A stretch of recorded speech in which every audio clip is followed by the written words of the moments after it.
Today's video is about loving the self-critic. I know you're like, but I don't love my self-critic. Why would I love my self-critic? They are terrible people. The inner critic is never going to get you closer to love.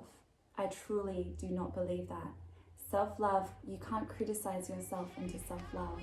Hello, welcome to today's video. I'm Shay. I'm a feminine embodiment practitioner, speaker, author, self-development enthusiast, and I love speaking about life, love, relationships, and how we can grow and heal and become the most empowered version of ourselves. Today's video is inspired by a process I am going through, and I am speaking on this from a place of realness, of not being a master of this, but doing pretty well at it.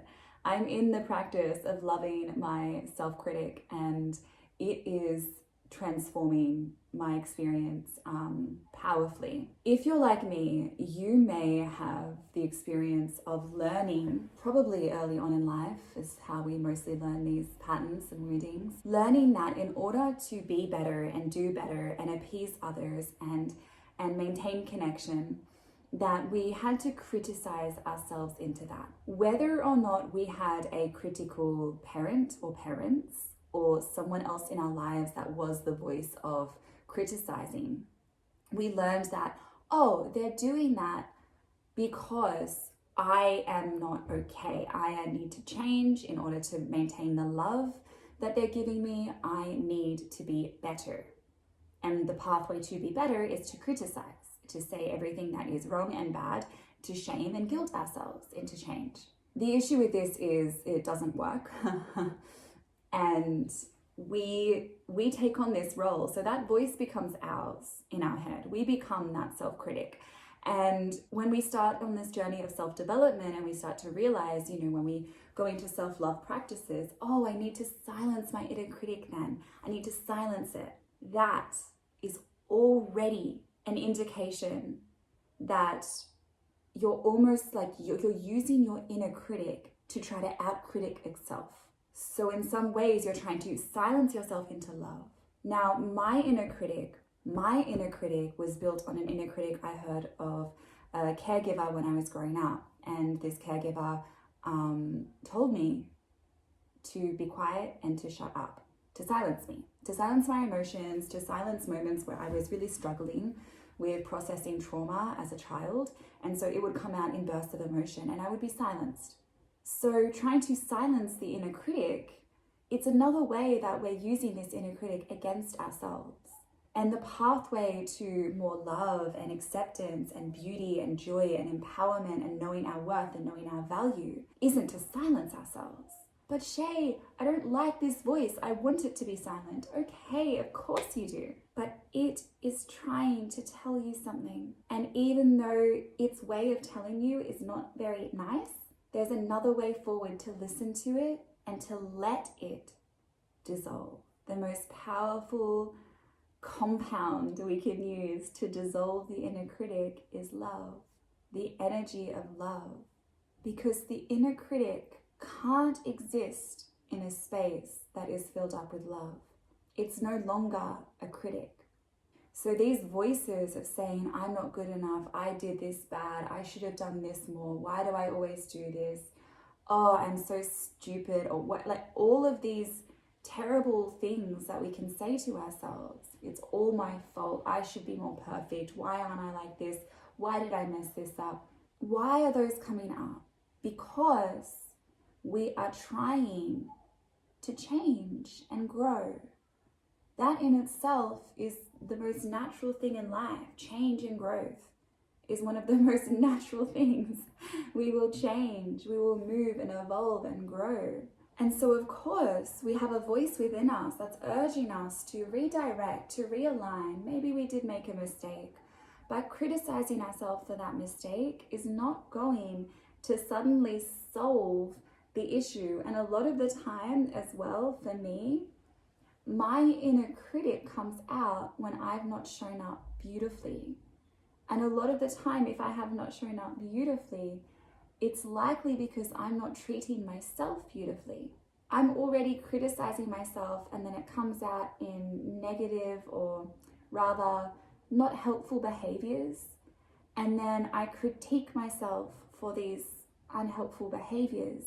You know, that's bad. I shouldn't have done that. That's right. And then it just keeps the loop because I'm treating myself bad then. And then this inner critic is not creating an environment within myself where there is peace and love and acceptance and all of the things that give us power to continue to grow in a healthy way. I don't believe the inner critic helps us grow. I believe it gives us the illusion of growth, the illusion that we're getting further along. But for me, at least, it has given me more awareness.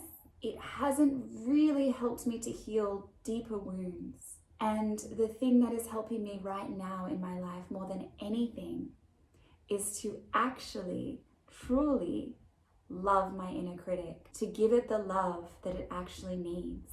And that dissolves its influence over me. So here's an example that you might like to take on if you resonate with any of this.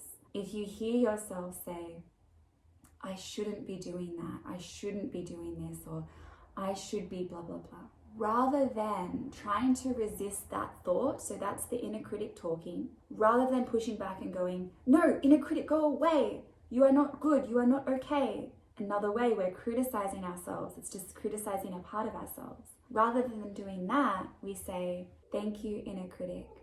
I know you're trying to help me. Whether it's trying to help you grow or self-correct or maintain connection with someone.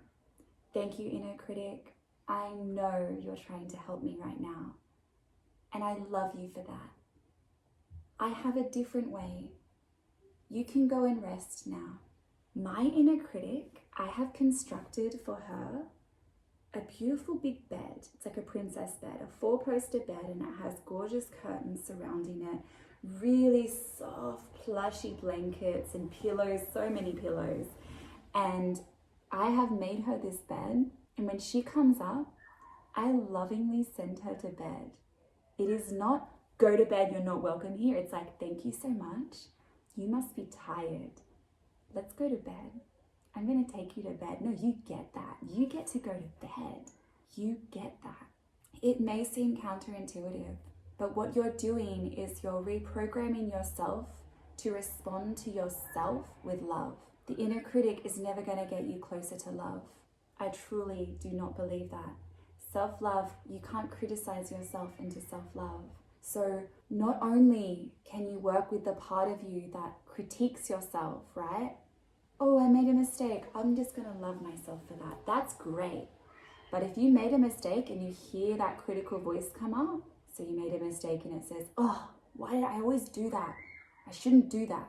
Then you come online and you still give yourself love. Give the critique love. This takes you out of the loop of feeling bad about feeling bad. And then, oh no, I should be loving my inner critic now and I'm not. Catch yourself when that happens and love that. Oh, there you are again. Are you tired? Do you want to go to bed? I'm going to take you to bed. This has been helping me so much. I hope it helps you. This was quite an unplanned video, but something that I've been really wanting to speak about.